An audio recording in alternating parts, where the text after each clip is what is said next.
আসসালামু আলাইকুম সকলকে স্বাগতম নতুন আরেকটি ভিডিওতে। আজকে আমরা মডাল ভার্বের প্রথম ক্লাসে রয়েছি, যে ক্লাসে আমরা ক্যান নিয়ে আলোচনা করব। ক্যানের যত ধরনের ব্যবহার রয়েছে আজকের এই ভিডিও থেকে আপনারা অবশ্যই খুব সহজে বুঝতে পারবেন। যাদের যত ধরনের কনফিউশন রয়েছে ভিডিও থেকে আমি এটা প্রমিস দিতে পারি আপনারা অবশ্যই সকল ধরনের কনফিউশন ক্লিয়ার হয়ে যাবে। ক্যান অর্থ মূলত পারা অর্থে ব্যবহৃত হয়ে থাকে।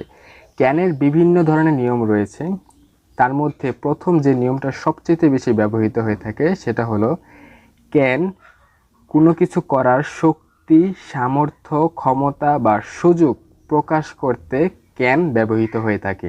যেরকম I can solve this problem, আমি এই সমস্যার সমাধান করতে পারি, অথবা দে ক্যান ডু ইট, তারা এটা করতে পারে।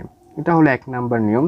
দ্বিতীয় যে নিয়মটা হলো ক্যান সাধারণত প্রেজেন্ট ইনডিফিনিট টেন্সে ব্যবহৃত হয়ে থাকে, তবে ক্যানকে যদি ইনফিনিটিভ অথবা প্রেজেন্ট পারফেক্টে ব্যবহার করতে হয় সেক্ষেত্রে বি অ্যাবল টু ব্যবহার করতে হবে ক্যানের পরিবর্তে।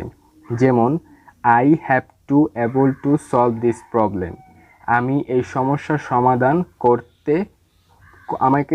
সমাধান করতে হবে।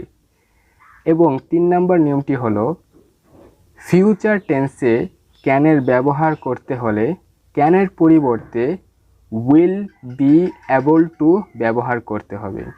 যেমন I will be able to give you the money you need, তোমার প্রয়োজনে আমি তোমাকে টাকা দিতে পারবো। এবং সর্বশেষ যে নিয়মটা, যেটা সবচেয়ে বেশি ব্যবহৃত হয়ে থাকে ক্যানে, সেটা হলো পারমিশন দেওয়া অথবা নেওয়ার ক্ষেত্রে ক্যান ব্যবহৃত হয়ে থাকে। যেমন হি ক্যান ইউজ মাই কার, সে আমার গাড়ি ব্যবহার করতে পারে, এটা পারমিশন দেওয়ার ক্ষেত্রে।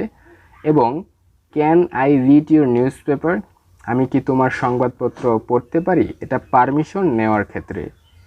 ক্যানের মূলত এই কয়টাই বেসিক কিছু নিয়ম এবং এটাই সবচেয়ে বেশি ব্যবহার হয়ে থাকে ক্যানের নিয়মগুলোতে। এবং ক্যানকে ছাড়াও আপনি বি অ্যাবল টু দিয়েও ব্যবহার করতে পারবেন ফিউচার ইনডিফিনিট টেন্সে, present perfect, past present perfect, present perfect continuous, এই ধরনের টেন্সগুলোতে আপনি ক্যানের পরিবর্তে বি অ্যাবল টু এবং টেন্সের নিয়মটা মিল রেখে ব্যবহার করতে পারবেন খুব সহজেই। আজকের এই ভিডিওটি এই পর্যন্তই। আশা করি ভিডিও থেকে আপনারা ক্যানের যত ধরনের ব্যবহার রয়েছে সেটা খুব ভালোভাবে বুঝতে পেরেছেন। ভালো লাগলে অবশ্যই এটা লাইক করবেন, নতুন হয়ে থাকলে অবশ্যই চ্যানেলটি সাবস্ক্রাইব করবেন। দেখা হচ্ছে পরবর্তী ভিডিওতে নতুন কিছু নিয়ে। ভালো থাকবেন সকলে। আসসালামু আলাইকুম।